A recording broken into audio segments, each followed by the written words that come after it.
European Theatre Podcast, and thanks for joining me on this journey through millennia of theatrical history. Following on from the first episode in this mini-series, when I took you on a tour of the First Folio copies on display in London, I'm now going to look at the hows and whys of the creation of the folio. It's quite a story in its own right, involving some of the best craftsmen living in London at the time, as well as people who had a keen and intimate interest in getting the work published, possibly for different reasons. Perhaps the obvious question to start with is, why was the printed complete works created? In their introduction to the printing, Hemenge and Condell said of the plays, "We have but collected them and done an office to the dead without ambition of self-profit or fame, only to keep the memory of so worthy a friend and fellow alive, as was our Shakespeare." Given the massive undertaking that the printing of the plays would be, we can probably take this at face value, that Hemenge and Condell believed in the greatness of the canon of Shakespeare's work and believed that it deserved to be preserved, whatever it cost them. Let's say that we can put the actor's ego aside in this case, but also I think it's safe to say that for others involved and invested in the project, there was an underlying commercial interest. In his will, Shakespeare had left Hemenge and Condell and fellow actor Richard Burbage 26 shillings and 8 pence to buy mourning rings to remember him by, which was a common sort of bequest at the time. But his will makes no mention of preserving his work as part of any deal with them. Indeed, at the time, plays were still thought of almost exclusively in terms of performance for transitory entertainment, and there was little or no culture of reading plays for personal and solitary edification or enjoyment. Plays were printed, but only very few of them made it onto paper, and they were usually printed in small formats, as quarto or octavo editions, with pirated versions often published with no permission or verification from the author or the owner of the plays, who was typically the proprietor of the playhouse who had first bought the script or commissioned it.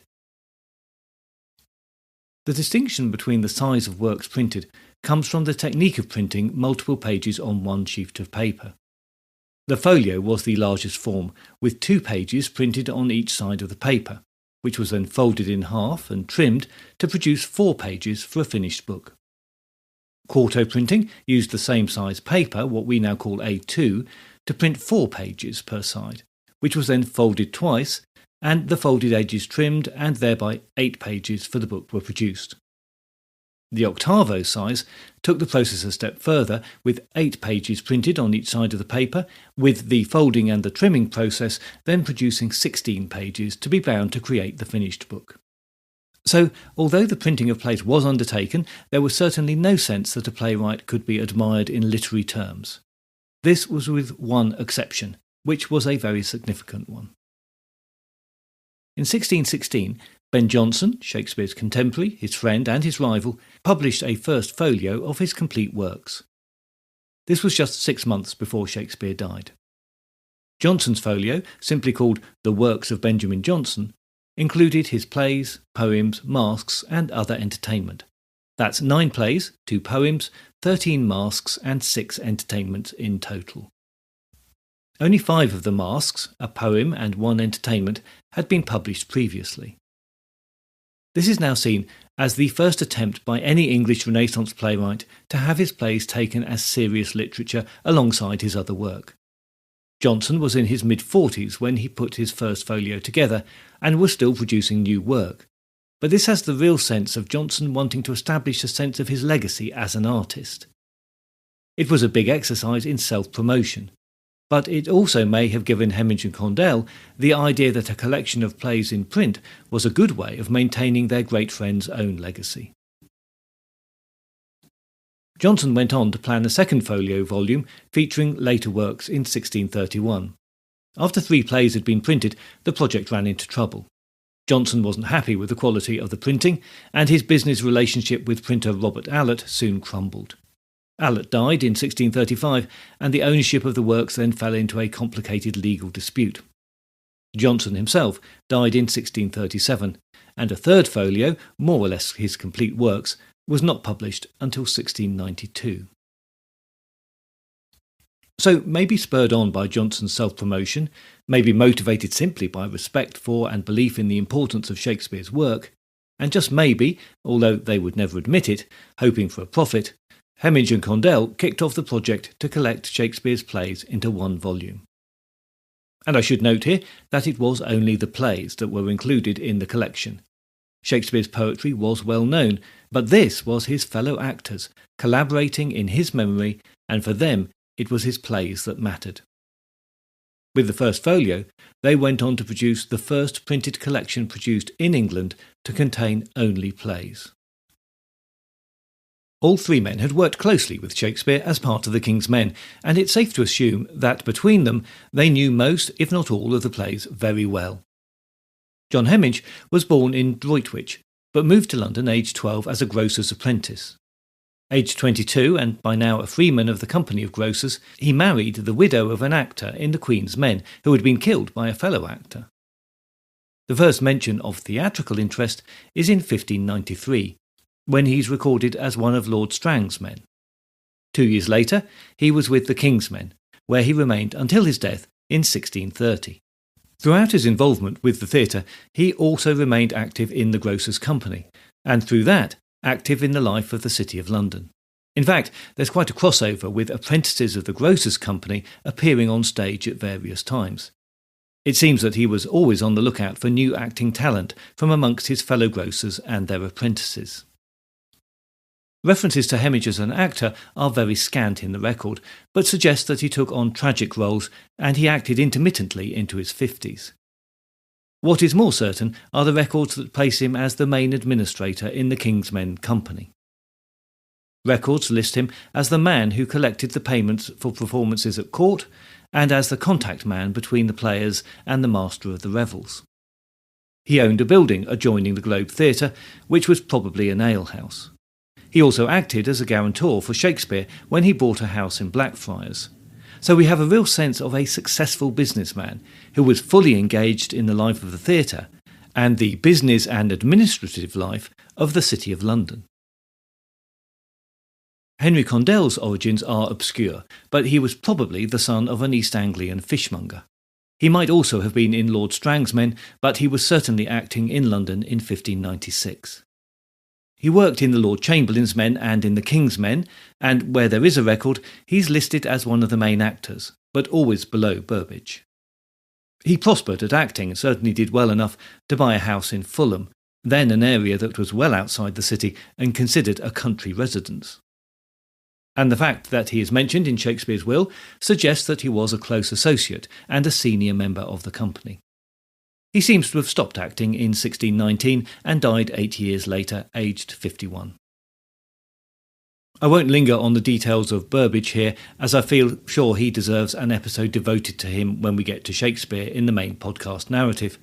But he was a leading actor of tragic Shakespearean roles, his position only rivalled by Will Kemp for comedy and Edward Allen in his time.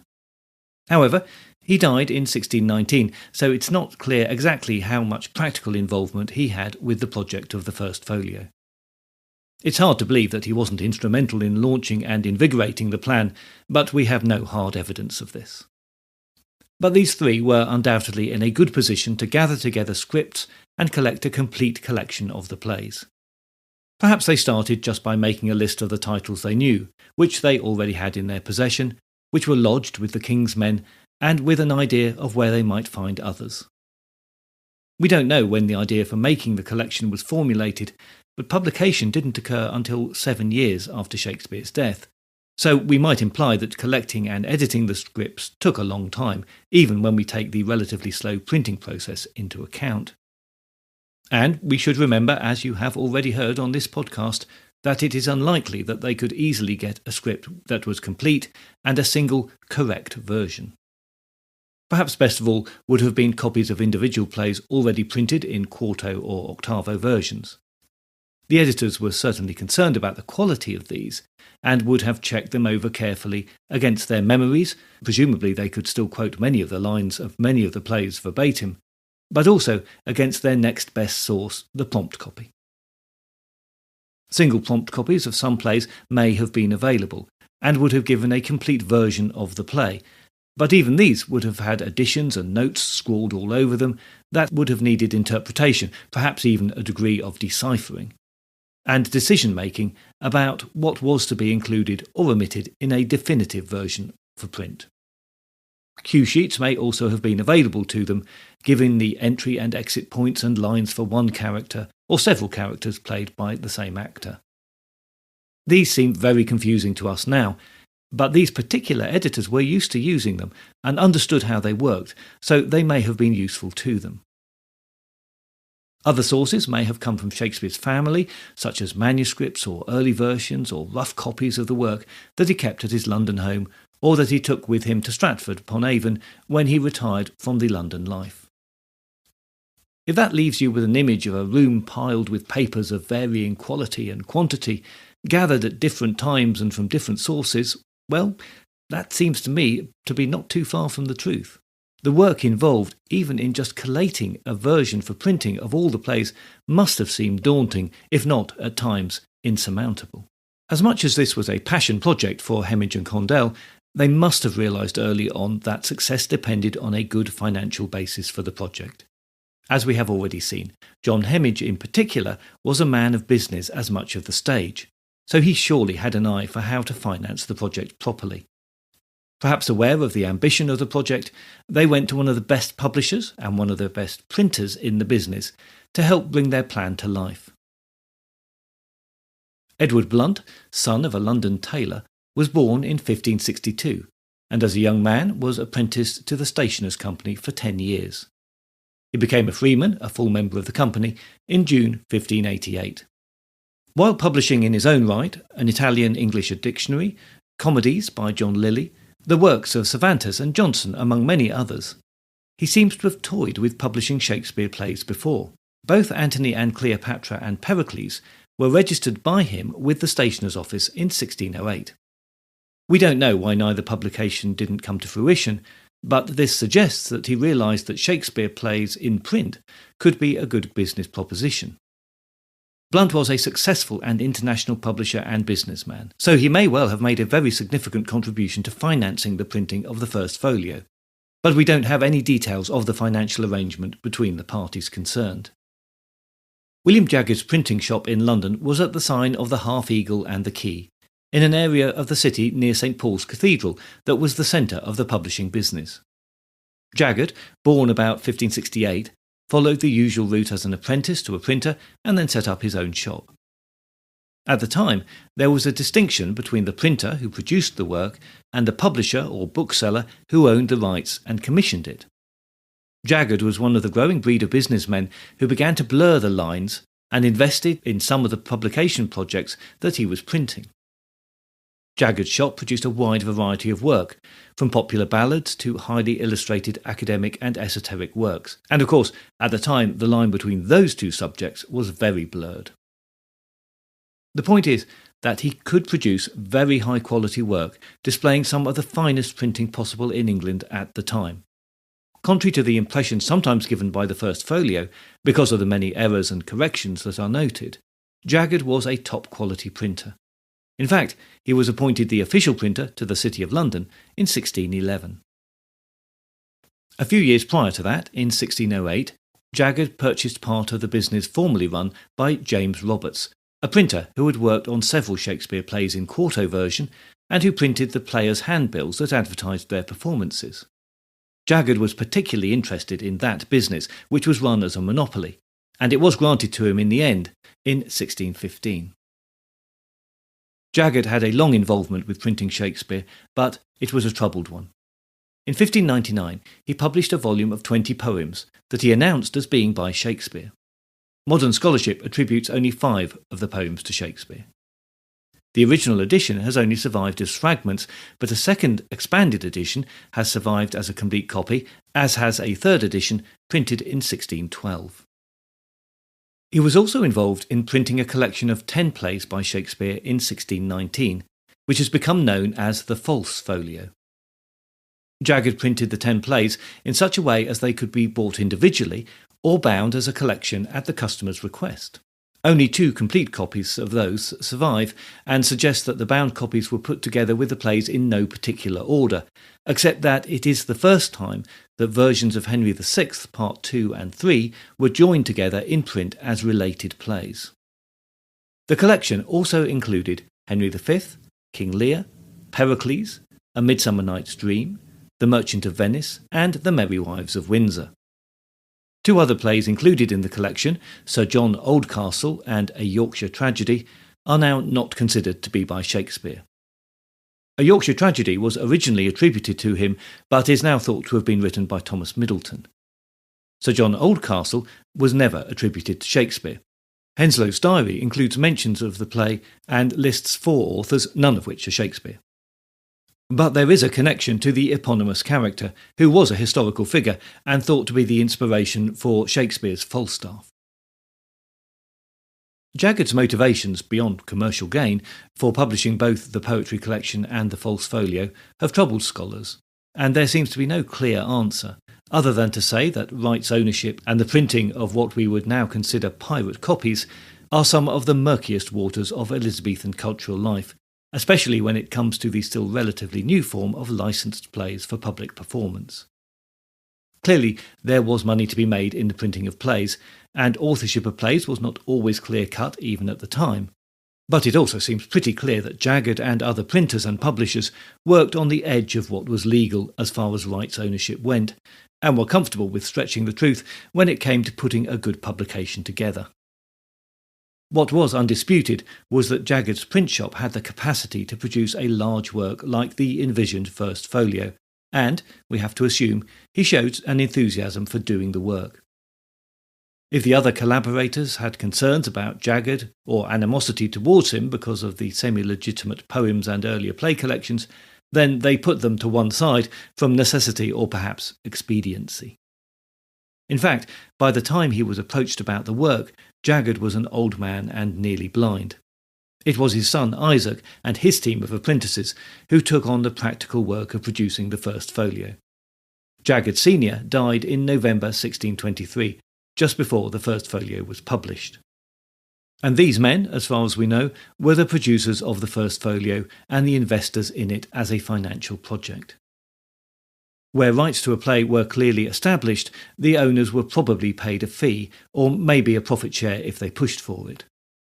The King's men may also have received a fee, and Hemenge and Condell might have been paid a fee as editors, in addition to any profit share from their financial investment. Printing was, by modern standards, a laborious business, but nevertheless, as is well documented elsewhere, a revolution in its time. Once the overall design had been settled on and the version of the plays to be printed selected, be that as manuscripts, annotated printed versions, or most likely some combination of both, the typesetting could begin. Printing probably started with the first play or plays that were ready, and editing and research and even locating of copies for the others continued. Working from a master version of a play, a compositor would transpose the words, letter by letter and space by space, onto a compositor's stick. Each letter was represented on a small metal block. The compositor had to select the upper or lower case characters and place it onto the stick next to the previous letter. Punctuation blocks were also selected in the same way, and blank blocks for spaces were also added. Once a few lines were prepared on the handheld stick, the ordered letter blocks were transferred onto the shallow tray known as the galley. The letter blocks were packed tightly into the galley to achieve consistent alignment and to ensure that there was no movement in the blocks during the printing process. As I mentioned before, printing in folio meant that 2 pages were printed on one side of the paper. So once all of the setting was complete for those 2 pages to be printed onto that one piece of paper, the galley was locked into a metal frame called the chase. The amount of print type owned by each shop was usually only enough for a few pages of printing at a time. So once a page had been printed the required number of times, the type was removed from the galley, washed, dried, returned to the racks in order and by typeface to be used again. I've seen one estimate that says over 4 million type settings were needed to produce the First Folio's 908 pages. With enough apprentices, a sort of production line was possible, with perhaps the most junior apprentice washing, drying and replacing the letter blocks that were finished with more experienced apprentices already setting the type for the next few pages. As with many apprenticeships, the aspiring printer was expected to serve 7 years, and records show that maybe there was also an element of throwing them in at the deep end. John Leeson is recorded as starting at Jaggard's as an apprentice in November 1622, and within 5 months he was typesetting the First Folio. So perhaps it's not surprising that the folio has many printing errors, some of which were corrected during the print run, but others were left or went unnoticed. It's said that the hand of at least 5 individual compositors can be detected in the First Folio. But notwithstanding these errors, there is no doubt that this was very skilled work, and the way printing remained with little change to its basic process for most of the subsequent 400 years, in fact, right up to the 1980s when digital printing was introduced. As well as the printed words, the decoration above the title of each play and filling the page at the end of each play had to be created. The intricate swirling patterns were carved onto wooden blocks. The print of these was made at the same time as the words on the page, so they had to be locked into the same printing block once the words had been typeset. The engraved portrait of Shakespeare required more detail than could be achieved on a woodblock, so artist Martin Drawshot was employed to engrave the image in metal, where a finer line could be achieved. He was an expatriate of the Netherlands living in London and just 21 when he was employed for the task. We don't know what his source material was, but presumably a picture combined with the memories of those around him who had known Shakespeare personally. We can argue about whether it's a good portrait or not, or how good a technical engraving it is or not. But either way, it has undoubtedly become one of the most famous and influential portraits ever created. So, we will leave Isacc Jaggard and his apprentices busy at work, and Hemenge and Condell looking over the printed pages and worrying about all the editing they still had to do, and next time, in the third part of this mini-series, we will finish off the printing process, and look at how the First Folio was sold, and what journeys various copies have gone on since then. And so that you can see what the folio actually looks like, I've posted some photos on the website blog page that I took on my recent visit to London to see the copies currently on display. In the meantime, please join the Facebook page or group, or find us on Instagram or Twitter to keep up to date with the podcast and other theatre-related stuff. If you'd like to help support the podcast, the easiest thing would be to pass on the word to anyone that you think might be interested in a bit of theatre history, or if you have a moment, write a review and rate the podcast in your podcast app of choice. You can find details of other ways to support the podcast at the website, which is at www.thehistoryofeuropeantheatre.com. And there's also additional content on Patreon that you can access for a small monthly fee. I look forward to your company next time, but if you have any comments or concerns in the meantime, you can contact me by email at thoetp@gmail.com or via Twitter at thoetp.